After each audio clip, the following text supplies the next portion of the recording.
திதி யோகம் கரணம் ஆஸ்ட்ரோ ஆன்லைன் டிவி நேயர்கள் அனைவருக்கும் இனிய வணக்கம். எனது குரு திரு சௌபாகிய மணிவண்ணன் ஐயா அவர்களை வணங்கி நாம் இன்றைக்கி பதிவுக்குள்ளே போகலாம். இன்றைக்கி நாம் பார்க்க போகிற தலைப்பு திதி தேவதைகளின் ரகசியம். திதி என்றால் என்ன?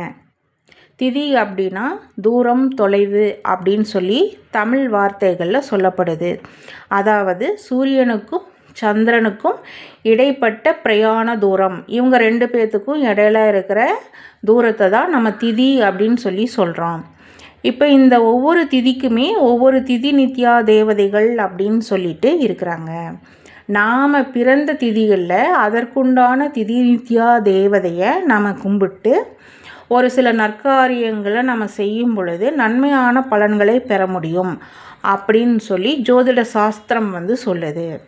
அப்போ இந்த திதி நித்யா தேவதை அப்படின்னா யார்? இந்த திதி நித்யா தேவதையோட ரகசியம்னா என்ன? ஸ்ரீ லலிதா பரமேஸ்வரி சக்கர ரூபத்தில் வழிபாடு செய்கிற முறையை தான் ஸ்ரீவித்யை அப்படின்னு சொல்லி சொல்லப்படுது. அப்போ இந்த ஸ்ரீவித்யா தேவதையான நித்யா ஸ்ரீ சக்கரத்தில் பிந்துஸ்தானம் அப்படிங்கிற இடத்துல தேவி காமேஸ்வரனோடு இணைஞ்சு காமேஸ்வரியாக அருள் செய்கிறாங்க. இதைத்தான் பராசக்தியின் அற்புத லீலைகள் அப்படின்னு சொல்லி 1000 பெயர்களாக ஸ்ரீ லலிதா சகஸ்கர நாமத்தில் சொல்லப்பட்டிருக்கு. இந்த பிந்துவை சுற்றி உள்ள முக்கோணத்தில் ஒரு பக்கத்துக்கு 5 தேவிகளாக நித்யா தேவிகள் வீற்றிருந்து அருள் செய்கிறாங்க. தேவியோட அற்புத கலைகள் 15 பாகங்களாக பிரிஞ்சு ஒவ்வொரு கலைக்கும் ஒவ்வொரு தேவியாக உருவம் பெற்று 15 நித்யா தேவிகளாக தேவியை சுற்றி கொலுவிட்டு இருக்காங்க. இவங்க எல்லாத்தையுமே அம்பிகையோட அங்க தேவதைகள் அப்படின்னு சொல்லி நம்ம சொல்கிறோம்.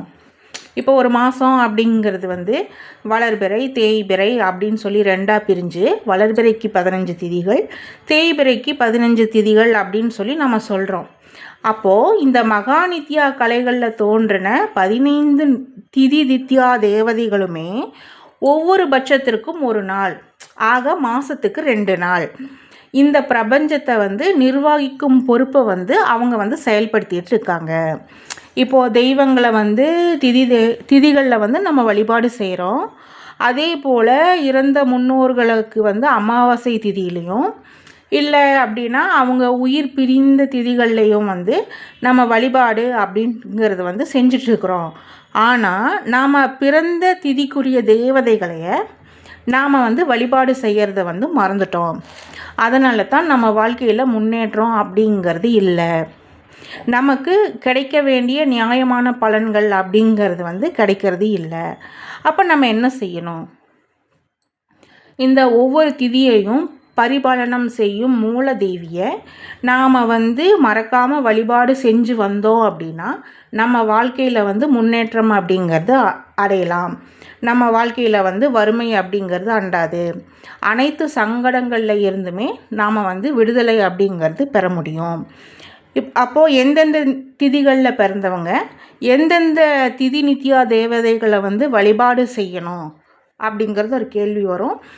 அதை நம்ம அடுத்த வர ஒவ்வொரு பகுதிகள்லையும் ஒவ்வொரு திதிகளுக்கு உண்டான திதி நித்யா தேவதைகளை வழிபடுற முறையை பற்றி நாம் பார்க்கலாம். நன்றி, வணக்கம்.